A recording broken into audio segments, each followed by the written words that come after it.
ಕರಾವಳಿ ಕರ್ನಾಟಕದಲ್ಲಿ ಶಾಂತಿ ಸ್ಥಾಪಿಸಲು ಪೊಲೀಸರು ಮಿಡ್ನೈಟ್ ಆಪರೇಷನ್ ಅನ್ನು ಶುರು ಮಾಡಿದರು. ಇನ್ನೊಂದು ಕಡೆ ಅರುಣ್ ಪುತ್ತಿಲ, ಭರತ್ ಕುಂಡೇಲು, ಮಹೇಶ್ ಶೆಟ್ಟಿ ತಿಮ್ರೋಡಿ ಸೇರಿದಂತೆ 36 ಜನರನ್ನು ಗಡೀಪಾರು ಮಾಡೋದಕ್ಕೆ ಪೊಲೀಸರು ತೀರ್ಮಾನಿಸಿದ್ದಾರೆ. 15 ಮುಸ್ಲಿಂ ಮುಖಂಡರು ಕೂಡ ಈ ಲಿಸ್ಟ್ನಲ್ಲಿ ಇದ್ದಾರೆ. ಹಾಗಾದರೆ ಸದ್ಯಕ್ಕೆ ದಕ್ಷಿಣ ಕನ್ನಡದಲ್ಲಿ ದ್ವೇಷ ಭಾಷಣದ ವಿಚಾರಕ್ಕೆ ಸಂಬಂಧಪಟ್ಟಂತೆ ಪೊಲೀಸರು ಯಾವೆಲ್ಲ ಕ್ರಮಗಳನ್ನು ಕೈಗೊಳ್ಳೋದಕ್ಕೆ ಮುಂದಾಗಿದ್ದಾರೆ ಅನ್ನೋದನ್ನು ನಿಮಗೆ ತೋರಿಸ್ತೀವಿ.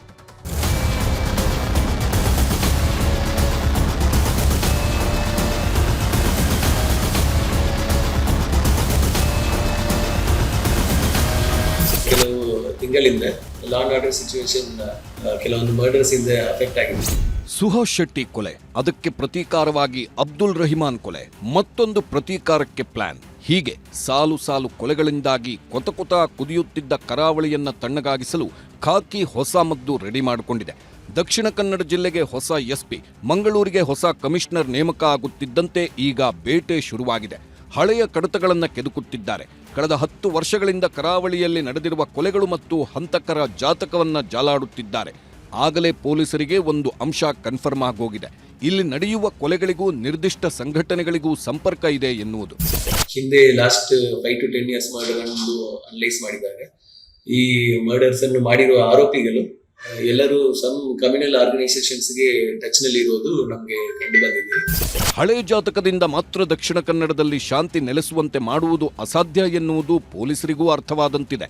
ಹೀಗಾಗಿ ಮೇ ತಿಂಗಳಲ್ಲಿ ನಡೆದ 2 ಕೊಲೆಗಳು ಮತ್ತು ಅದರ ಸುತ್ತ ನಡೆದಿರುವ ಭಾಷಣಗಳ ಕ್ಲಿಪ್ಪಿಂಗ್ಗಳನ್ನು ಪರಿಶೀಲಿಸಿದ್ದಾರೆ. ತಮ್ಮ ಭಾಷಣಗಳಲ್ಲಿ ಪ್ರಚೋದನಾಕಾರಿ ಹೇಳಿಕೆ ನೀಡಿರುವ ನಾಯಕರ ವಿರುದ್ಧವೇ ಈಗ ಎಫ್ಐಆರ್ ದಾಖಲಿಸುವ ಪ್ರಕ್ರಿಯೆ ಶುರು ಮಾಡಿದ್ದಾರೆ. ಕರಾವಳಿಯಲ್ಲಿ ಆರ್ಎಸ್ಎಸ್ನ ಹಿರಿಯ ಮುಖಂಡ ಕಲ್ಲಡ್ಕ ಪ್ರಭಾಕರ್ ಭಟ್ ವಿರುದ್ಧ ಈಗ ಎಫ್ಐಆರ್ ದಾಖಲಾಗಿದೆ. ದ್ವೇಷ ಭಾಷಣ ಮಾಡಿದ ಆರೋಪದ ಮೇಲೆ ಕೇಸ್ ಬಿದ್ದಿದೆ. ಸುಹಾಸ್ ಶೆಟ್ಟಿ ಶ್ರದ್ಧಾಂಜಲಿ ಕಾರ್ಯಕ್ರಮದಲ್ಲಿ ದ್ವೇಷ ಭಾಷಣ ಮಾಡಿದ ಆರೋಪದಡಿ ಬಂಟ್ವಾಳ ಗ್ರಾಮಾಂತರ ಪೊಲೀಸ್ ಠಾಣೆಯಲ್ಲಿ ಪ್ರಕರಣ ದಾಖಲಾಗಿದೆ. ಬಿಎನ್ಎಸ್ 353 ಸಬ್ಸೆಕ್ಷನ್ 2 ಅಡಿ ಪ್ರಕರಣ ದಾಖಲಾಗಿದ್ದು ಕಾನೂನು ಪ್ರಕ್ರಿಯೆ ಮುಂದುವರೆದಿದೆ. ಒಂದೆಡೆ ಪೊಲೀಸರು ದ್ವೇಷ ಭಾಷಣದ ವಿರುದ್ಧ ಪ್ರಕರಣ ದಾಖಲಿಸಲು ಶುರು ಮಾಡಿದ್ರೆ, ಮತ್ತೊಂದೆಡೆ ಪುತ್ತೂರಿನ ಪ್ರಭಾವಿ ನಾಯಕ ಅರುಣ್ ಕುಮಾರ್ ಪುತ್ತಿಲಾಗೆ ಗಡೀಪಾರಾಗುವ ಭೀತಿ ಎದುರಾಗಿದೆ. ಇದೇ ವೇಳೆ ಪುತ್ತಿಲ ಪರಿವಾರ ಮುಖ್ಯಸ್ಥ ಅರುಣ್ ಕುಮಾರ್ ಪುತ್ತಿಲ ಗಡೀಪಾರಿಗೂ ಪೊಲೀಸರು ಸಿದ್ಧತೆ ಮಾಡಿಕೊಳ್ಳುತ್ತಿದ್ದಾರೆ. ಜೂನ್ 6ರಂದು ವಿಚಾರಣೆಗೆ ಬರುವಂತೆ ಪುತ್ತೂರು ಸಹಾಯಕ ಆಯುಕ್ತರ ಕಚೇರಿಯಿಂದ ನೋಟಿಸ್ ಹೋಗಿದೆ. ಜೂನ್ 6ರಂದು ವಿಚಾರಣೆಗೆ ಹಾಜರಾಗದಿದ್ದಲ್ಲಿ ನೇರವಾಗಿ ಗಡೀಪಾರು ಮಾಡಲಾಗುವುದು. ಕಲಬುರಗಿ ಜಿಲ್ಲೆಯ ಶಹಬಾದ್ ಪೊಲೀಸ್ ಠಾಣಾ ವ್ಯಾಪ್ತಿಗೆ ಗಡೀಪಾರು ಮಾಡಲು ನಿರ್ಧಾರ ಮಾಡಲಾಗಿದೆ. ಹೀಗೆ ಕರಾವಳಿ ಜಿಲ್ಲೆಯ ಪ್ರಮುಖ ನಾಯಕರು ಮಾತ್ರವಲ್ಲ, ಹಿಂದೂಪರ ಸಂಘಟನೆಗಳ ಕಾರ್ಯಕರ್ತರು ಎಂದು ಕರೆಸಿಕೊಂಡು ಪೊಲೀಸರು ವಿಚಾರಣೆಗೆ ಕರೆದರೂ ಬಾರದವರ ವಿರುದ್ಧವೂ ಈಗ ಖಾಕಿ ಕಾರ್ಯಾಚರಣೆ ಶುರುವಾಗಿದೆ. ರಾತ್ರೋರಾತ್ರಿ ಮನೆಗಳ ಬಾಗಿಲು ತಟ್ಟಿರುವ ಪೊಲೀಸರ ಕ್ರಮದ ವಿರುದ್ಧ ಹಿಂದೂ ಸಂಘಟನೆಗಳ ಕಾರ್ಯಕರ್ತರು ಸಿಟ್ಟಿಗೆದ್ದಿದ್ದಾರೆ. ರಾತ್ರೋರಾತ್ರಿ ಹಿಂದೂ ಕಾರ್ಯಕರ್ತರ ಮನೆಗಳಿಗೆ ತೆರಳಿ ಪರಿಶೀಲನೆ ನಡೆಸಿದ್ರು. ಕಡಬ ಠಾಣಾ ವ್ಯಾಪ್ತಿಯಲ್ಲಿ ಕೆಲವರ ಮನೆಗಳಲ್ಲಿ ಶೋಧ ಕಾರ್ಯ ನಡೆಯಿತು. ಕರೆದರೂ ಠಾಣೆಗೆ ಬಾರದ 12 ಹಿಂದೂ ಕಾರ್ಯಕರ್ತರ ಮೇಲೆ ಕೇಸ್ ಹಾಕಲಾಗಿದೆ. ಮನೆಗಳಿಗೆ ದಿಢೀರ್ ಪೊಲೀಸರು ಬಂದಿದ್ದಕ್ಕೆ ವಿರೋಧವೂ ವ್ಯಕ್ತವಾಗಿದೆ. ಕಡಬ ಪೊಲೀಸ್ ಠಾಣೆ ಮುಂದೆ ಬಂದ ಕಾರ್ಯಕರ್ತರು ಮನೆಗೆ ಯಾಕೆ ಪೊಲೀಸರು ಬರ್ತಾರೆ ಎಂದು ಪ್ರಶ್ನೆ ಮಾಡಿದ್ದಾರೆ. ನಾವೇನು ರೌಡಿಗಳಲ್ಲ, ರಾತ್ರೋರಾತ್ರಿ ಬಾಗಿಲು ಬಡಿಯೋದು ಯಾಕೆ? ಪೊಲೀಸರು ಮನೆಗೆ ಬರೋದು ಬೇಡ, ನಾವೇ ಠಾಣೆಗೆ ಬರುತ್ತೇವೆ ಎಂದಿದ್ದಾರೆ. ಕೆಲವೊಮ್ಮೆ ಅಜ್ಞಾತ ಸ್ಥಳಗಳಿಗೂ ಪೊಲೀಸರು ಕರೆಯುತ್ತಾರೆ. ಯಾವ ಧೈರ್ಯದಲ್ಲಿ ನಾವು ರಾತ್ರಿ ಆ ಕಡೆಗೆ ಹೋಗೋದು ಎಂಬುದು ಪ್ರಶ್ನೆ. ಈ ಮಧ್ಯೆ ವಿಎಚ್ಪಿ ದಕ್ಷಿಣ ಪ್ರಾಂತ್ಯದ ಉಪಾಧ್ಯಕ್ಷ ಪೂವಪ್ಪ ವಿಚಾರಣೆ ಕೂಡ ನಡೆದಿದೆ. ರಾಘವೇಂದ್ರ ಮಠದಲ್ಲಿ ಮಲಗಿದ್ದ ಪೂವಪ್ಪ ಅವರನ್ನು ಎಬ್ಬಿಸಿ ವಿಚಾರಣೆ ಮಾಡಿ ಉಟ್ಟಬಟ್ಟೆಯಲ್ಲೇ ಪೂವಪ್ಪ ಫೋಟೋ ತೆಗೆದುಕೊಂಡು ಹೋಗಿದ್ದಾರೆ ಪೊಲೀಸರು. ಇದಕ್ಕೂ ಆಕ್ಷೇಪ ವ್ಯಕ್ತವಾಗಿದೆ. 80 ವರ್ಷ ಆಯಿತು, ನಾನು ಇನ್ನು ಹೋಗಿ ಏನಾದರೂ ಗಲಾಟೆ ಮಾಡಲಿಕ್ಕೆ ಅಥವಾ ಏನಾದರೂ ಇದು ಮಾಡಲಿಕ್ಕೆ ಉಂಟಾ? ನನಗೆ ಗೌರವ ಹುದ್ದೆಯಾಗಿ ವಿಶ್ವವನ್ನು ಪರಿಷತ್ ಗೌರವ ಒಂದು ಹುದ್ದೆಯನ್ನು ಕೊಟ್ಟಿದ್ದಾರೆ. ಅದನ್ನು ನಾನು ಸ್ವೀಕರಿಸಿದ್ರೆ ಸುಮಾರು ಸಾಯ್ತೀವಿ. ಹಿಂದೂಗಳಿಗೆ ಮಾತ್ರ ಮಾಡುವುದಿದ್ರೆ ಸ್ವಲ್ಪ ಕಷ್ಟ ಉಂಟು. 2 ಕಡೆಯವರನ್ನು ಕರೆದು ಮಾತಾಡಿದರೆ ಸರಿ ಆಗ್ತದೆ. ಹೀಗೆ ಕರಾವಳಿಯಲ್ಲಿ ನಡೆಯುತ್ತಿರುವ ಸರಣಿ ಕೊಲೆಗಳಿಗೆ ಫುಲ್ ಸ್ಟಾಪ್ ಹಾಕಲು ಕಡೆಗೂ ಪೊಲೀಸರು ಆಕ್ಷನ್ಗಿಳಿದಿರುವಾಗಲೇ ಸರ್ಕಾರ ಹಾಗೂ ಖಾಕಿ ವಿರುದ್ಧ ಬಿಜೆಪಿ ನಾಯಕರು ಆಕ್ರೋಶ ಹೊರಹಾಕಿದ್ದಾರೆ. ಕಾಂಗ್ರೆಸ್ ಹೇಳಿದಂತೆ ಪೊಲೀಸರು ಕೇಳುತ್ತಿದ್ದಾರೆ. ಕಲ್ಲಡ್ಕ ಪ್ರಭಾಕರ್ ಭಟ್ರನ್ನ ಮುಟ್ಟಿದರೆ ಜಿಲ್ಲೆಯಲ್ಲಿ ದಂಗೆಯಾಗುತ್ತದೆ ಎಂದು ಎಚ್ಚರಿಕೆ ನೀಡಿದ್ದಾರೆ. ಪೊಲೀಸ್ ಇಲಾಖೆ ಪ್ರಭಾಕರ್ ಭಟ್ರ ಮೈ ಮುಟ್ತದ ಆಗ ಇಡೀ ಹಿಂದೂ ಸಮಾಜ ಹೇಳ್ತದೆ. ಬಹುಶಃ ದಕ್ಷಿಣ ಕನ್ನಡ ಜಿಲ್ಲೆಯಲ್ಲಿ ಒಂದು ರೀತಿಯ ದಂಗೆ ಹೇಳ್ಬಹುದು ಅಂತ ಹೇಳಿ ನಾನು ಹೇಳಲಿಕ್ಕೆ ಇಚ್ಛೆ ಪಡ್ತಾ ಇದ್ದೇನೆ. ಇವತ್ತು ವಿಶೇಷವಾಗಿ ಡಾಕ್ಟರ್ ಕಲ್ಲಡ್ಕ ಪ್ರಭಾಕರ್ ಭಟ್ರ ಮೇಲೆ ಕೇಸು ದಾಖಲು ಮಾಡಿದೆ.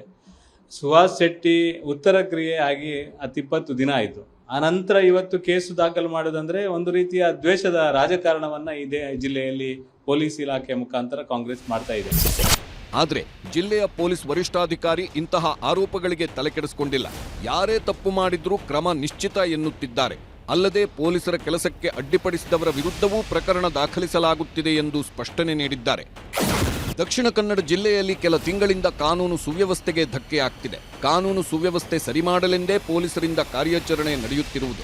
10 ವರ್ಷಗಳ ಕೊಲೆ ಗಲಭೆ ಕೃತ್ಯಗಳನ್ನು ಪರಿಶೀಲನೆ ಮಾಡಲಾಗಿದೆ. ಈ ವೇಳೆ ಕೃತ್ಯದಲ್ಲಿ ಭಾಗಿಯಾದ ಎಲ್ಲರಿಗೂ ಕೋಮು ಸಂಘಟನೆಗಳ ನಂಟಿದೆ. ಹೀಗಾಗಿ ಪೊಲೀಸರ ಕೆಲಸಕ್ಕೆ ಯಾರೇ ಅಡ್ಡಿ ಬಂದರೂ ಕಠಿಣ ಕ್ರಮ ನಿಶ್ಚಿತ ಎಂದು ಎಚ್ಚರಿಸಿದ್ದಾರೆ. ಕೆಲವು ತಿಂಗಳಿಂದ ಲಾ ಅಂಡ್ ಆರ್ಡರ್ ಸಿಚುವೇಶನ್ ಕೆಲವೊಂದು ಮರ್ಡರ್ಸ್ ಇಂದ ಅಫೆಕ್ಟ್ ಆಗಿದೆ. ಹಿಂದೆ ಲಾಸ್ಟ್ 5 to 10 years ಮರ್ಡರ್ ಅನ್ನು ಅನಲೈಸ್ ಮಾಡಿದಾಗ ಈ ಮರ್ಡರ್ಸ್ ಅನ್ನು ಮಾಡಿರುವ ಆರೋಪಿಗಳು ಎಲ್ಲರೂ ಸಮ್ ಕಮ್ಯುನಲ್ ಆರ್ಗನೈಸೇಷನ್ಸ್ಗೆ ಟಚ್ ನಲ್ಲಿ ಇರೋದು ನಮಗೆ ಕಂಡು ಬಂದಿದೆ. ಈ ಕರ್ತವ್ಯಕ್ಕೆ ಯಾರೇನೋ ಅಡ್ಡಿಪಡಿಸಿದ್ರೆ ಮುಂದಿನ ದಿವಸಗಳಲ್ಲಿ ಕಠಿಣ ಕಾನೂನು ಕ್ರಮ ತಗೊಳ್ಳಲಾಗುತ್ತದೆ. ಕರಾವಳಿ ಜಿಲ್ಲೆಯಲ್ಲಿ ಶುರುವಾಗಿರುವ ಕೋಮು ಕೊಲೆಗಳನ್ನ ತಡೆಯುವ ನಿಟ್ಟಿನಲ್ಲಿ ಪೊಲೀಸರ ಕಾರ್ಯಾಚರಣೆ ಈಗ ತೀವ್ರಗೊಂಡಿದೆ.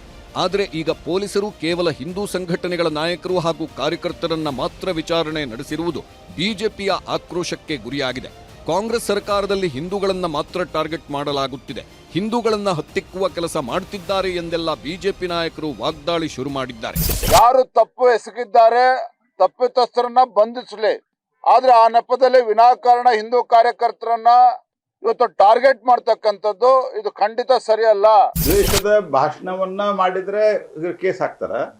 ಯಾರು ಒಂದು ಸಮುದಾಯದ ವಿರುದ್ಧವಾಗಿ ತಿರುಗಿ ಬಿದ್ದು ಪೊಲೀಸ್ ಸ್ಟೇಷನ್ ಸುಟ್ಟು ಪೊಲೀಸ್ ಅಧಿಕಾರಿಗಳನ್ನೇ ಕೊಂದು ಹಾಕ್ಲಿಕ್ಕೆ ಪ್ರಯತ್ನ ಮಾಡ್ತಾರೆ, ಅವ್ರು ಕೇಸ್ ವಿತ್ಡ್ರಾ ಮಾಡ್ತಾರೆ. ಇವ್ರದ್ದು ಪ್ರವೃತ್ತಿನೇ ತುಷ್ಟೀಕರಣದ ಪ್ರವೃತ್ತಿ ಇದೆ.